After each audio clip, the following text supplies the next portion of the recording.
बहुओं की कामयाबी। मेरे बेटों के कहने से मैंने तुम दोनों की शादी अपने बेटों के साथ तो करवा दी, लेकिन अब तुम दोनों को इस घर में हमारे रीति रिवाज के अनुसार रहना होगा। हमारे नियम कानून को मानना होगा। नियम कानून? कैसे नियम कानून? मेरी बात ध्यान से सुनो तुम दोनों। अब साड़ी ही पहनना और घूंघट भी लेकर रखना, और फिर खाने से लेकर रात के सोने तक सभी चीजों का ध्यान भी तुम ही दोनों को रखना है। मैंने इस पूरे घर को अकेले संभाला है, अब इस पूरे घर की जिम्मेदारी तुम दोनों के ऊपर है। इस घर का मान सम्मान सब तुम दोनों के हाथों में है, इसीलिए सोच समझकर उठना बैठना। सरिता की बात सुनकर दोनों बहू का मुंह बन जाता है। दोनों सोच में पड़ जाती है। दरअसल सरिता शहर में तो रहती थी, लेकिन उसके ख्याल पुराने जमाने के थे, जबकि उसकी बहुएं मॉडर्न जमाने की थी। संजना फैशन डिजाइनर थी और संध्या इन्फ्लुएंसर थी। सरिता और उसकी बहू के ख्यालात बिल्कुल अलग थे। अरे तुम दोनों को मेरी बात सुनाई भी दे रही है या नहीं? तुम दोनों कुछ बोल क्यों नहीं रही? और हाँ, सबसे जरूरी बात, तुम दोनों मुझसे पूछे बिना घर के बाहर एक कदम भी मत रखना। हे भगवान, माँ जी क्या कह रही है? अब हम दोनों कैसे रहेंगे? अगर मैं बाहर नहीं गई तो मेरा काम कैसे चलेगा? मुझे भी कुछ समझ में नहीं आ रहा। अगर हम लोग साड़ी पहनेंगे, घूंघट लेकर रहेंगे, तो मैं अपना काम कैसे करूँगी? इंस्टाग्राम पे नए कंटेंट कैसे क्रिएट करूँगी?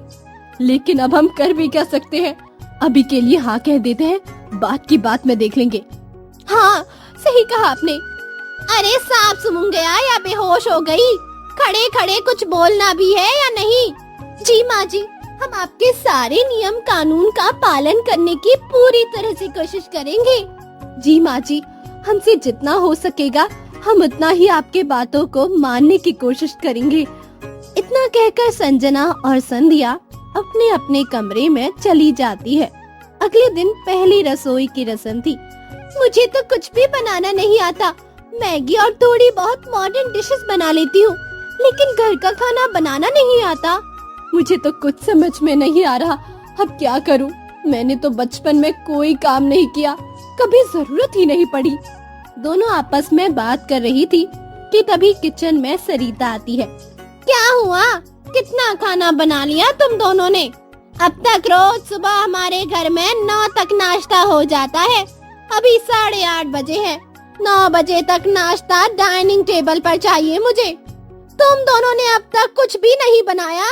मुझे तो लगा था कि अब तक तो पूरा नाश्ता तैयार होगा, लेकिन यहाँ तो एक काम शुरू नहीं हुआ है। हे भगवान, पता नहीं तुम दोनों की वजह से मेरे घर का क्या होगा। माँ जी, आप थोड़ी देर रुकिए, मैं अभी तुरंत नाश्ता बना देती हूँ। हाँ हाँ, जल्दी देना। वैसे भी आज तुम दोनों की पहली रसोई है, उसमें भी तुम दोनों इतनी देर कर रहे हो। पता नहीं रोज क्या होगा। ऐसे ही बड़बड़ाते बड़बड़ाते सरिता वहाँ से चली जाती है। संजना और संध्या YouTube पर वीडियो देखकर अच्छा सा नाश्ता बनाती है। सभी को नाश्ता पसंद भी आता है। अब इसी तरह कुछ ही दिनों में सरिता और संध्या अपने ससुराल की जिम्मेदारी पूरी तरह से संभाल लेते हैं कि तभी एक दिन दोनों को बहुत जरूरी काम से बाहर जाना था। मुझे फोन आया था, शादी में दुल्हन के लिए कपड़े डिजाइन करने हैं। अगर मैं नहीं गई तो मेरा बहुत बड़ा नुकसान हो जाएगा। अगर आपको इतनी ही जरूरी है तो आप माँ से बात क्यों नहीं कर लेती? माँ के आने का ही इंतजार कर रही हूँ। माँ जैसी ही आएंगी मैं उनसे बाहर जाने के लिए पूछ लूंगी। मैं भी पूछने वाली हूँ माँ से। फिर दोनों सरिता के आने का इंतजार करते हैं। कुछ देर में सरिता आती है और दोनों बाहर जाकर काम करने की इजाजत मांगते हैं। तुम दोनों का दिमाग खराब हो गया है। खानदानी बहू बाहर जाकर इस तरह से काम नहीं करती है। और भला तुम लोगों को काम करने की क्या जरूरत है? घर चल तो रहा है, ऊपर से अगर तुम दोनों बाहर काम करने लगोगे तो घर कौन संभालेगा? माँ, आप उसकी चिंता मत कीजिए। हम दोनों घर का सारा काम करने के बाद बाहर काम करने जाएंगे। हाँ माँ जी, इसमें दिक्कत ही क्या है? हम दोनों कोई ऐसा वैसा काम थोड़ी ना कर रहे हैं। दीदी फैशन डिजाइन और मैं इन्फ्लुएंसर, तो इसमें गलत ही क्या है? और भला आप हमें मना क्यों ही कर रही है? माँ जी, अगर हम दोनों बाहर काम करेंगे तो घर में ज्यादा पैसे आएंगे, जिससे घर ज्यादा अच्छे तरीके से चल सकेगा। वैसे भी आए दिन कभी नमक, कभी हल्दी, कभी मसाले की कमी होती ही रहती है। अगर हम दोनों काम करेंगे तो इन सब चीजों की कभी कभी कमी नहीं होगी। और फिर थोड़े पैसे जुटाकर हम एक नई कार भी ले सकते हैं। तुम दोनों को घर खानदान की इज्जत की तो पड़ी ही नहीं है। अब तुम दोनों के पैसे खाएंगे तो लोग क्या कहेंगे? बहू के टुकड़ों पर पल रही है। वैसे भी घर जैसे चल रहा है और जैसे चलता आया है, अब आगे भी वैसा ही चलेगा। तुम दोनों कल ही आई, अब घर को कैसे चलाना है ये मत मुझे सिखाओ। माँ जी, आप हम दोनों की बातें समझने की कोशिश क्यों नहीं कर रही है? अच्छा, तो अब तुम दोनों मुझे ना समझ कह रहे हो। तुम दोनों की बातें मैं समझ नहीं पा रही, इसका मतलब मैं ना समझूं, है ना? मैंने कहा ही था घर में मॉडर्न बहू नहीं आनी चाहिए, लेकिन मेरे बेटे की वजह से आज मुझे ये दिन भी देखना पड़ रहा है। पता नहीं और कब तक ऐसे दिन देखने पड़ेंगे कि बहू सिर पर हावी हो रही है और अपनी सास का अपमान कर रही है। नहीं नहीं माँ जी, हम आपका अपमान नहीं कर रहे, हम तो बस बाहर का काम करने के लिए पूछ रहे हैं। एक बार मना कर दिया, समझ नहीं आ रहा? बार बार बाहर जाकर काम करना है, बाहर जाकर काम करना है। अगर इतना ही शौक है तो घर में काम करो। इतना सारा काम पड़ा है, पोछा लगाना है, झाड़ू लगाना है, लेकिन नहीं, इन्हें तो बाहर जाने की पड़ी है। अगर एक बार और बाहर जाने की बात की तो तुम दोनों को मैं पकड़ के घर से ही बाहर निकाल दूंगी। सरिता की धमकी सुनकर संजना और संध्या थोड़ी डर जाती है और वहाँ से जाकर अपना अपना काम करने लगती है। और अब बाहर जाकर काम करने के बाद दोबारा सरिता से तो नहीं करती है, लेकिन अभी भी उनके मन में बाहर करने की ख्वाहिश खत्म नहीं होती है। धीरे धीरे घर की आर्थिक स्थिति बिगड़ती जाती है। आए दिन कभी मकान मालिक घर आ जाता है तो कभी राशन की कमी होती। अब ये सब संजना और संध्या से देखा नहीं जाता और दोनों फैसला लेती है कि जो कुछ भी हो, जय अब वो बाहर जाकर काम करेगी और अपने परिवार की सभी जरूरतों को पूरा करेंगी। अगले दिन चुपके से वो दोनों बाहर अपना अपना काम करने के लिए निकल जाती है। अरे, घर में इतना सारा काम पड़ा है और दोनों बहुएं घर से गायब है। पता नहीं मुंह उठाकर दोनों कहाँ चली गई है। तभी घर में सरिता की पड़ोसन शर्मिला आ जाती है। अरे क्या हुआ, बड़ी परेशान लग रही हो, कोई बात है क्या? अरे नहीं नहीं, ऐसी कोई बात नहीं है, मैं तो बिल्कुल ठीक हूँ। अरे सरिता, मुझसे क्या शर्मा रही? मैं तो खुद तेरी बहू को बाहर जाते देखा है। वो दोनों बात भी कर रही थी, कह रही थी कि आज तो बहुत जरूरी काम है, ये काम अगर हाथ लग गया तो बहुत सारे पैसे मिलेंगे। लगता है तेरी बहुएं तेरे कंट्रोल में नहीं है। मेरी बहुएं तो मुझसे बिना पूछे गिलास पानी भी नहीं पीती है, और तेरी बहुएं तो तुझे बिना बताए घर से बाहर चली गई। सरिता शर्मिला से कुछ नहीं कहती है और संजना संध्या के आने का इंतजार करती है। दोनों के आते ही सरिता कुछ इस कदर चिल्लाती है कि जैसे मानो उन दोनों ने कौन सा पाप कर दिया है। तुम दोनों को जब मैंने मना किया था तो तुम दोनों बाहर काम करने किससे पूछ कर गई? तुम दोनों को हमारे घर खानदान की इज्जत की पड़ी है कि नहीं? क्या कर लिया तुम दोनों ने बाहर जाकर? हाँ, सिर्फ हमारी नाक ही तो कटवाई है। आज मुंह उठाकर बाहर क्या हो गया हासिल? बताओ बताओ, खड़ी क्यों हो? माँ जी, हमें आपको कुछ दिखाना है, बाहर चलिए। हाँ माँ जी, बाहर चलिए। हम दोनों कुछ ऐसा लाए हैं जिसे देखकर बहुत ज्यादा खुश हो जाएंगी आप। मैं तुम दोनों से यहाँ क्या बोल रही हूँ और तुम दोनों मुझे बाहर ले जा रही हो? आखिरकार काम क्या है? माँ, अगर यह दोनों इतना बोल ही रही हैं तो बाहर चली जाइए ना। एक बार बाहर जाने से क्या ही चला जाएगा।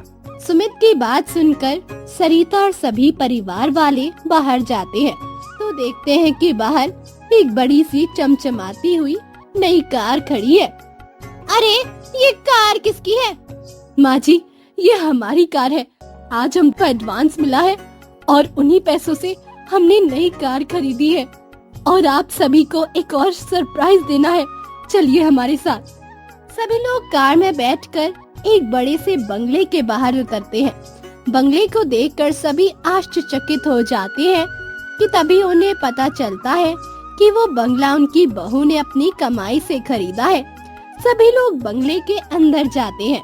बंगला देखकर सभी बहुत खुश होते हैं। शाम को हम दोनों ने सभी पड़ोसियों और मेहमानों को बुलाया है इस नए घर की खुशी में। तुम दोनों को किसने बोला था ये बंगला और कार खरीदे? अब सभी पड़ोसी हमें देखकर यही बोलेंगे कि बहू की कमाई पर पल रहे हैं। माँ जी, आप ऐसा क्यों कह रही है? भला आज के जमाने में ऐसा कौन सोचता है? तुम दोनों चुप रहो तो बेहतर होगा। तुम दोनों को तो बस अपनी ही करनी है। सुमित की बात सरिता अनदेखा कर देती है और वहाँ से चली जाती है। शाम को सभी मेहमान पड़ोसी उस बंगले में आते हैं और शानदार पार्टी होती है। सरिता, तुझे तो बधाई हो। कहा तू इतने छोटे से घर में रह रही थी और अब इतना बड़ा बंगला। पैसा तुझे तो किसी चीज की कमी नहीं है। हाँ, मानती हूँ कि किसी चीज की कमी नहीं है, लेकिन सभी के ताने भी तो सुनने पड़ेंगे। ताने? कैसे ताने? भला तुझे ताने क्यों सुनने हैं? वैसे भी सभी पड़ोसी तो बस तेरे बारे में ही बातें कर रहे हैं।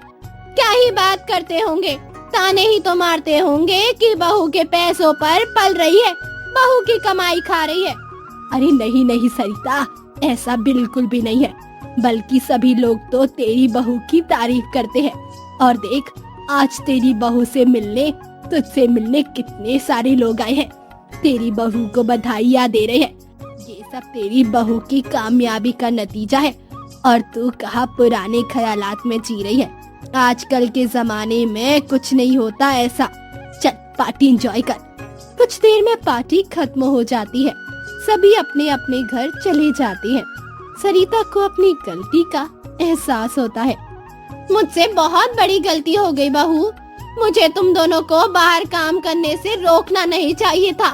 आज तुम दोनों की वजह से ही हमारी सारी समस्याएं दूर हो गई और हम इतने छोटे से घर में से इतने बड़े घर में आ गए। आज हमें किसी भी चीज की कोई कमी नहीं है और सभी लोग हमारी तारीफ कर रहे हैं। मैं अगर तुम दोनों को ना रोकती तो आज शायद तुम लोग इससे भी बड़े मुकाम पर पहुंच जाती। तुम दोनों मुझे माफ कर दो। सरिता की बात सुनकर संजना और संध्या सरिता को माफ कर देती है और अब खुशी खुशी पूरा परिवार एक दूसरे के साथ रहने लगता है। इस कहानी से हमें ये शिक्षा मिलती है कि हमें पुराने ख्यालात को छोड़कर इस जमाने के हिसाब से चलना चाहिए और कभी भी अपनी बहू या बेटियों को बाहर काम करने से रोकना नहीं चाहिए, बल्कि उसका साथ देना चाहिए, क्योंकि परिवार का साथ और आशीर्वाद हमारी सफलता के लिए बहुत जरूरी होता है। तो दोस्तों, कैसी लगी आपको ये कहानी? हमें कमेंट बॉक्स में जरूर बताएं और ऐसी तमाम मजेदार कहानियाँ देखने के लिए हमारे चैनल को सब्सक्राइब करें।